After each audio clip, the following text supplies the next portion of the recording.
এই দুইজন ব্যক্তি আপোনালোকে লক্ষ্য কৰক। আজি যোৱা এসপ্তাহ আগত এই দুইজন ব্যক্তি লৈ পিনে মই ভিডিঅ' বনাইছিলোঁ যে অনতিপলমে এই দুইজন ব্যক্তিক গ্ৰেপ্তাৰ কৰিব লাগে।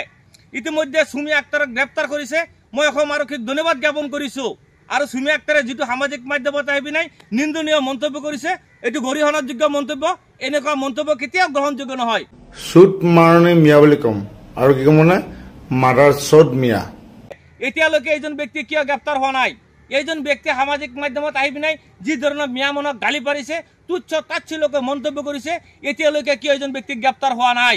আৰু আইন যদি সকলোৰে বাবে সমান হয়, আইন যদি সবৰে বাবে সমান হয়, অনতিপলমে এইজন ব্যক্তিক গ্ৰেপ্তাৰ কৰিব লাগে।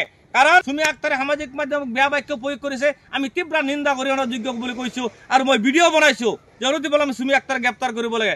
লগতে এইজন ব্যক্তিক অনতিপলমে গ্ৰেপ্তাৰ কৰিব লাগে। কাৰণ এইজন ব্যক্তি যি ধৰণৰ বাক্য ব্যৱহাৰ কৰিছে আমাৰ মিয়া মনক লৈ পিনে অনতিপলমে গ্ৰেপ্তাৰ কৰিব লাগে। আৰু বন্ধুসকল, আপোনালোকে যোনে য'ৰ পৰা ভিডিঅ'টো চাইছে, আপোনালোকে এইটো ভিডিঅ' শ্বেয়াৰ কৰি পিনে হিমন্ত বিশ্ব শৰ্মাক দেখাৰ সুবিধা কৰি দিয়ক, অসম আৰক্ষীক দেখাৰ সুবিধা কৰি দিয়ক। কাৰণ অনতিপলমে এইজন ব্যক্তিক গ্ৰেপ্তাৰ কৰিব লাগে। এনেকুৱা যদি জীৱ জানোৱাৰ সামাজিক মাধ্যমত থাকে, আমাৰ অসমখন কেতিয়া শান্তি নহয়। এইবিলাক ব্যক্তি জানোৱাৰতকৈ